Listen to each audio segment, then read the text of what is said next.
Good evening, everyone. Welcome.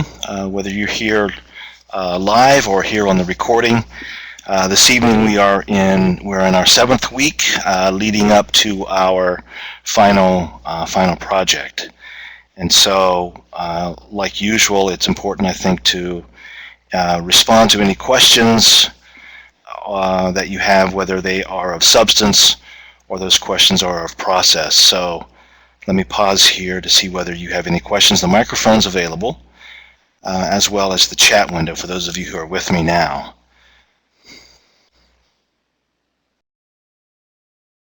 Yeah, Rich, go ahead. I had asked this question to you earlier, and I just wanted to restate it for the recording. The project that I'm redoing is from my 6010 class, and I had just asked if I could be using that paper kind of as a roadmap of kind of building on that paper and not starting completely from scratch. So I just wanted to re-ask that question again.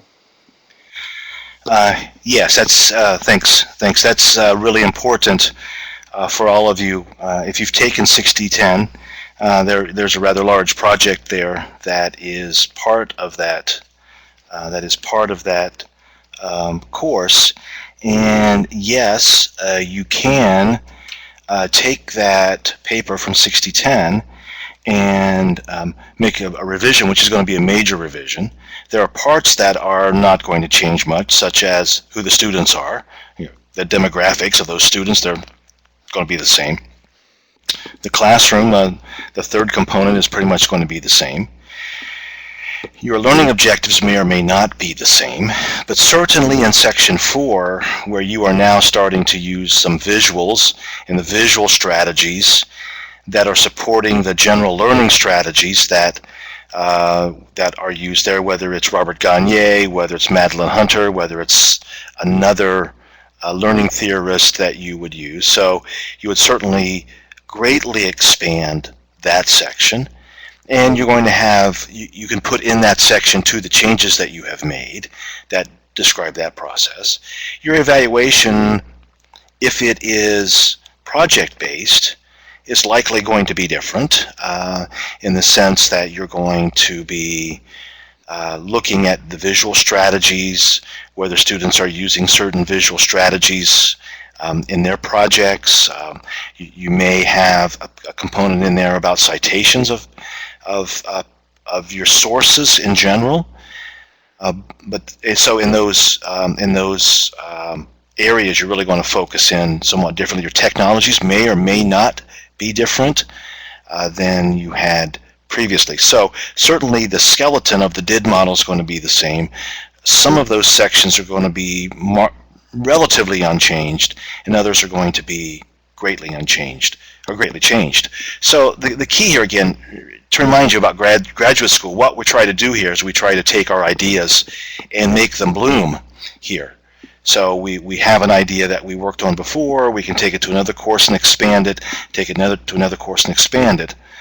With that understanding is that we're not fully turning in the same project and the same paper that we did in another course or did at another university. So the key here is that to take that, use that as your foundation and to enlarge it. So yes, Rich, I appreciate you re-asking that question, because that is certainly significant in this model that I'm going to review again momentarily. But I want to pause for further questions. Good question. Anyone else? The chat window is open and the microphones are open.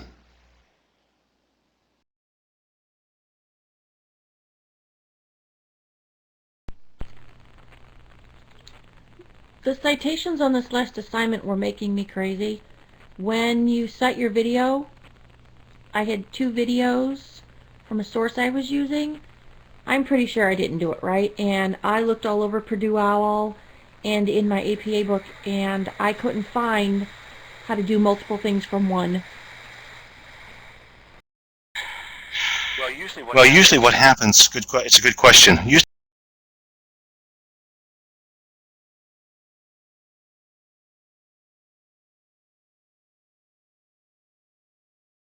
dates, in particular the year. you say, well, oh, these, they produce they produce 2 videos, or they produce 2 papers in the same year, because in our reference list, we list them by last name, comma, first initial, year. And if there are 2 that are produced in the same year, you would then put the letter A or the letter B following the year. Like all one word, 1994A, 1994B, 1994C, you would put that in the reference list. And then you would, my apologies, you would list them by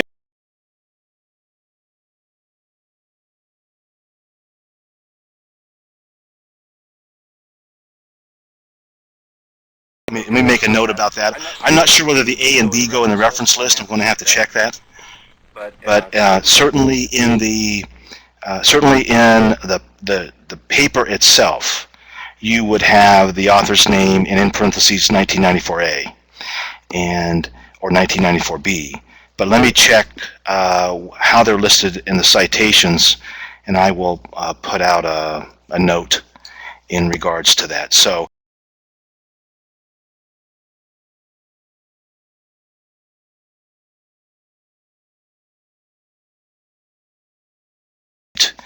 those 2. My apologies for not having that answered and sort of fumbling that, but I will get that taken care of. Appreciate that question. That's okay. And I'll get that taken care of. After 2 hours, I gave up and decided the point loss was worth it.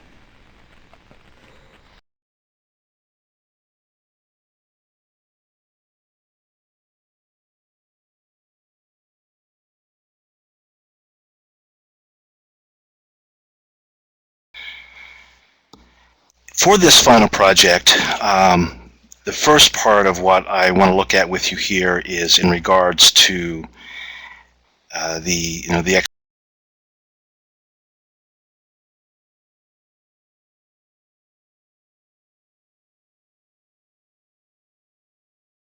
I have produced that piece in the wiki that goes through these 6 steps in order and what they're important about. There's a little video there, as well as a resource for you to use for this. And of course, sending me drafts, I can help you work through some of those details that we're looking for. But primarily, what's significant here for you in instruction is, what are my students learning and how will I know they're learning? Which is really step 2 and step 6. Step 4 then comes back to, so how do I help them learn what they need to learn? So this is the real key of our instructional design. Yes, technology is important, but it's 4th on the list. It's much easier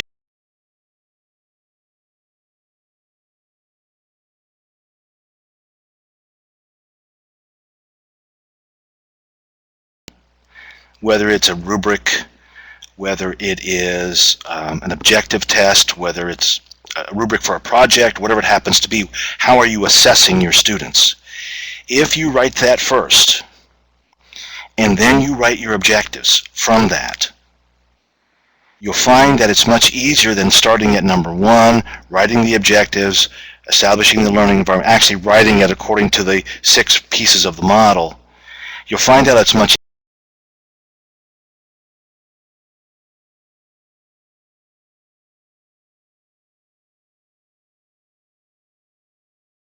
by actually putting the evaluation and the objectives side by side. And you look at the objectives and say, oh, that's not what I want them to know. And you look at the assessment and say, well, those don't match up. So you can go right back and forth between the assessment and the objectives several times to determine what you want them to know, how will you assess it? What do you want them to know? How will you assess it? Here's my assessment. Do my objectives match that assessment? And then you can identify the strategies, whether it's classwork,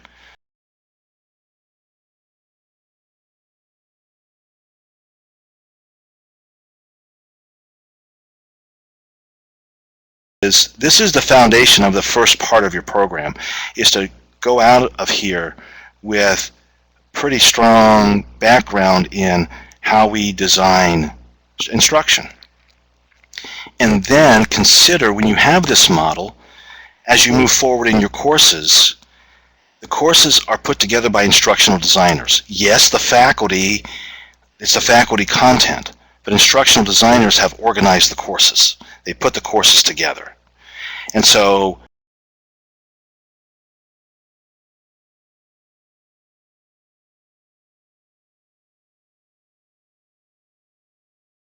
of the course, the other weeks that build up to that, that allow you to use fragments of that, perhaps use fragments in that course to build your final project.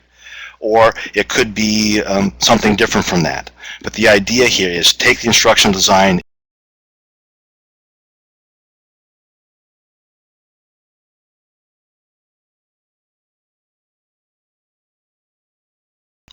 so that if you are being consulted by a teammate about, well, I would like to go to the principal and ask for some hardware. Well, you know, that's really the fourth most important on the list.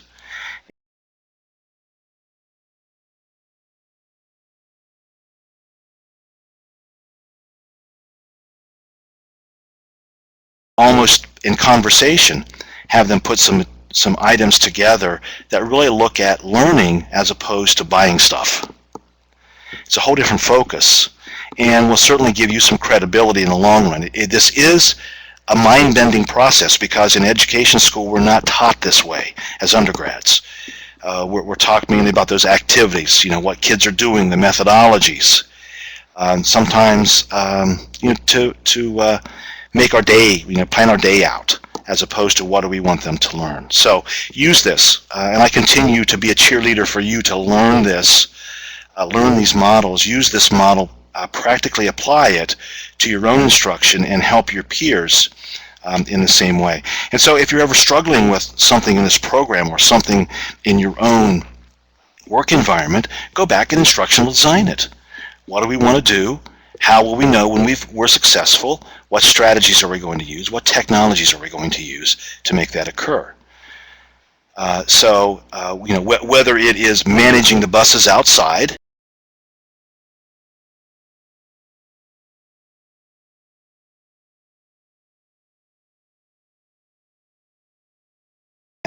in that regard. Now, for the project. First and foremost, it is important for you to do something practical for you. Having something that you make that goes into your electronic repository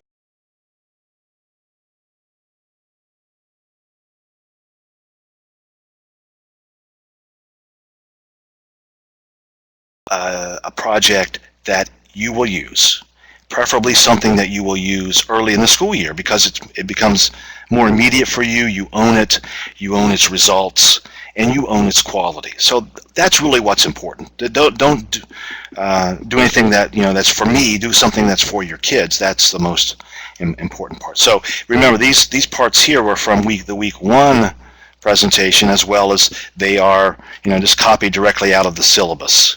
So you're looking at something you can improve. Most of the time I see an instructional unit. It could be a website, it could be something else, and you're going to use this model to do that. And we're looking at you focusing on the visual literacy principles. And there's the sample there. Again, the sample is not perfect. You know, it's not a 100% document, but it is pretty thorough in the work that's done, and also the components of this with a presentation with some supplementary materials that are visually oriented. So take advantage of that, the graciousness of a former student who said, yeah, sure, you can take my project and use it with future students. Develop a good assessment instrument. First of all, the assessment instrument should assess your students' learning, as well as another little assessment in there that gives you some feedback as to modifications directly from your students. And this assessment could be merely you sitting down with them afterwards and saying, what did you like about this and what did you dislike about this? And just those kinds of conversations will give you some incredible feedback, or you could make it more formal like a survey or something else. But some conversation with kids will tell you what they think of something, and they'll tell you how you can make it better. Apply those visual literacy concepts. If you are interested in using the Frank Dwyer resources, back in those first couple of weeks, I've given you the citation for them. For some of the examples, there are page numbers there too about cueing and color and such. And use that resource. Luckily, there are probably not many of these books left. David contacted me, said that he had purchased a copy relatively inexpensively out there on the internet, but from 1978, I'm not sure how many of these books you're going to find. So I'm giving you the references and citations from his work should you want to use that.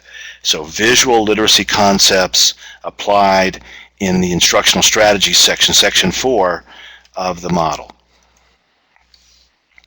For your presentation, please do not read your paper. Here's what would be a lot more exciting for all of us, and especially for me since I do have to listen to all of them, is go into that section 4 and focus on those strategies that you're using. Provide us some examples from your project. Explain them. So in a 10 to 15 minute video, you can easily focus on section 4 for us here. Just don't go down through each section and, what your students are doing is great. We can read that in the paper. We can see who they are.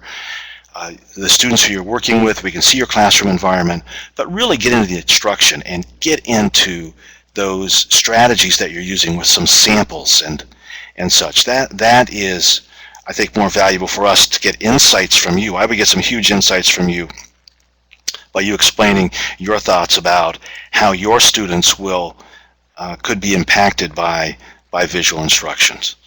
Please use the principles from the course. Please no teleprompter. Don't put slides up and read from them, not all text. Use animation only when appropriate. Animation's not appropriate, to fly things in, to fly things around, if it's not part of instruction. And use the true blue for your backgrounds. Back in week 1 or week 2, in the presentation slides and in the recording there, the directions are there how to do that. If you want to know how to do it with Google Doc, a Google slideshow, I can take you through that individually. The process is slightly different, but it's the same idea of changing the background for the colors. So if you want some help with changing the background to true blue with Google Docs, let me know about that. And I can meet with you in Google Hangout, and we can do that. It takes about less than 5 minutes, and we can take a look at that. So apply the principles from the course. Please no teleprompter. Please don't do that. So I want to go to the content here. So if you have any questions, please get a hold of me. If I have not answered questions appropriately, please be persistent in asking for clarification. If you can get a draft to me this week, perhaps in next week, I'll take as many drafts as you can. I do have a difficult time the last weekend. My time is really crunched and my access to technology is really crunched to provide you assistance. So Thursday of next week at noon will be the last time I can take a look at drafts to turn it back to you by Friday by noon. So Thursday next week is that. So focus in on these ideas, show us what you've learned, apply the principles, focus in on the visual learning, visual aspects. The next part that I want to look at here briefly is with the new media, the Linder article, is how I pronounce his name, Linder. And in the article, he talks about new media and how we can use media to help emphasize components of our instruction and of students' learning. Now, I cannot do everything here in Adobe Connect. In particular, when I import my PowerPoint into Adobe Connect, it doesn't allow the transitions to occur. So I'm going to go to my screen. I'm going to share my screen and pick up from this point. So I may not be able to see your questions or comments in the chat window. What the author is doing is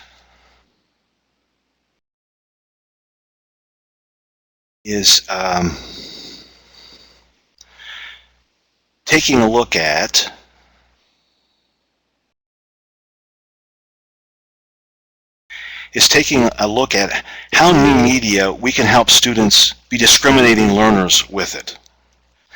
And he uses iMovie as his example. And all of these ideas are all of these transitions from scene to scene. If we cut from one idea to another with a new scene, he suggests that we use some transitions between in our movie. Well, all of these pieces are not available in PowerPoint, and they're certainly not available by the same name in PowerPoint, and they're certainly not available in the Google presentations yet. So I've used PowerPoint to try to take his principles and apply them in a PowerPoint setting. So, for example, if I come back here again and notice that how you get a rippling effect, I'm suggesting that we could use the ripple effect to substitute for the billow effect, as the author has suggested. Now, what he's suggesting that we do is that in our visual literacy, we develop things in our presentations to allow students to signal to students that something is going to happen. And he suggests that the billow, like a flag billowing, is to illustrate. So if we want to illustrate something in PowerPoint, I'm suggesting that we could use the ripple transition to illustrate the point that we just mentioned.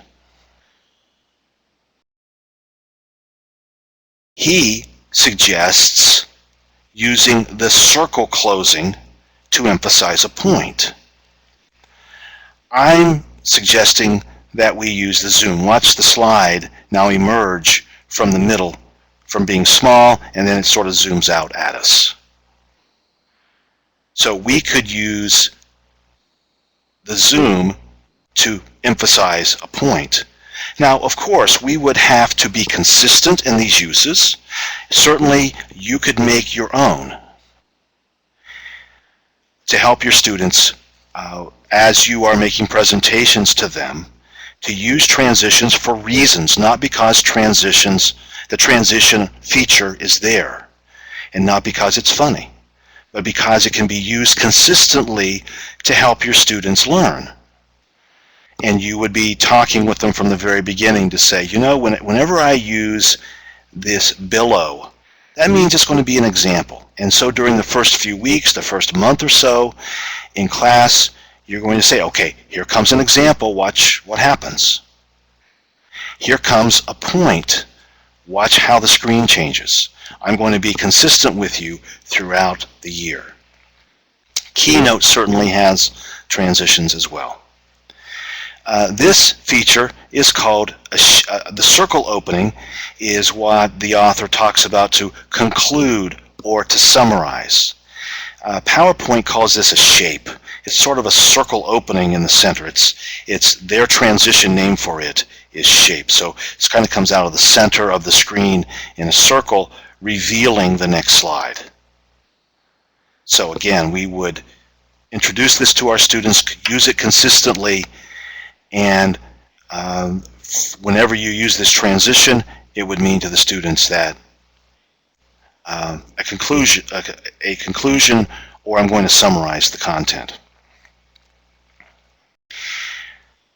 In iMovie, the author talks about a cause and effect is he uses a cross dissolve to go from one scene to another. And so there is a dissolve. Notice the checkerboard sort of fills in. It starts out and fills in. And so I'm suggesting that we could use this dissolve to emphasize cause and effect.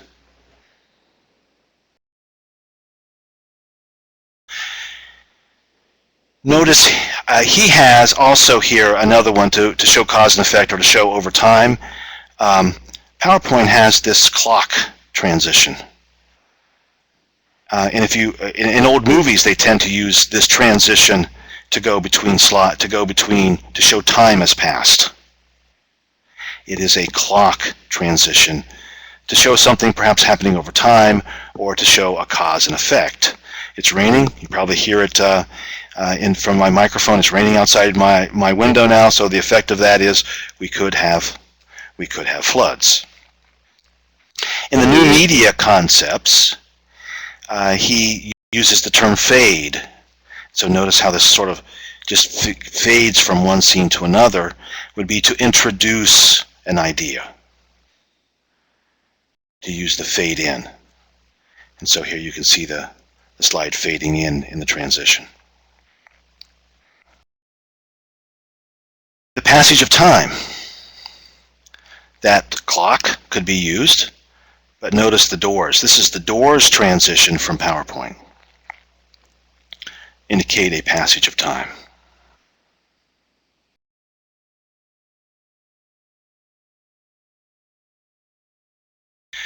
These are some of these ideas that the author is talking about to help our students learn. Instead of having sections like we do in writing, and we separate them with headers, in our visuals, we can, in our presentations, in our movies, we can consistently use transitions as a way to signal to our students that other things are occurring, whether it's to illustrate an idea, to emphasize a point, to conclude or summarize, a cause and effect.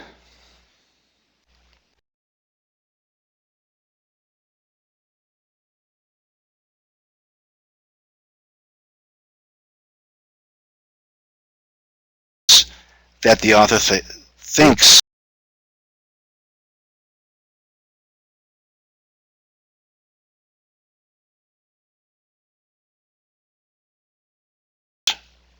when they read, we give them an introduction, we give them the body of the work, we give them a summary, but in new media, we can use these transitions sort of as headers to help our students know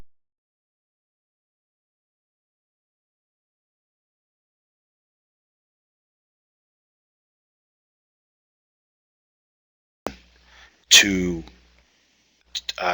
take his article and say, okay, instead of using a movie making, how could we use it in presentation making?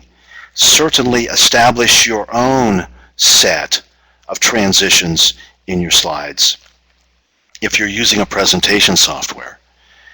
And emphasize it and enforce it throughout the year so that your students know they can read your presentation like someone reads a paper with headings. They know what's coming and they know what's occurring.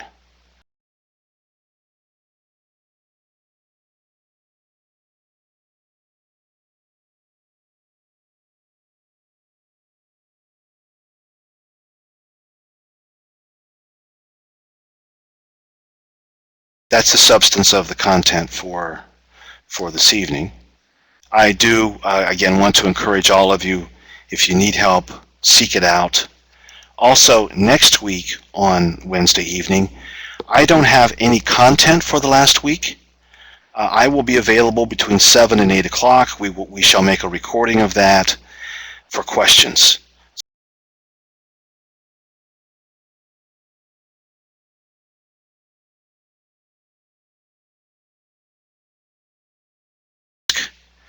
And as I post the recording,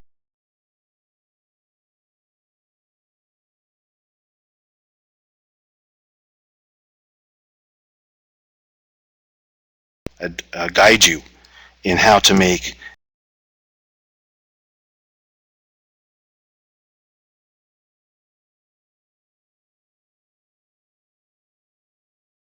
published in the same year.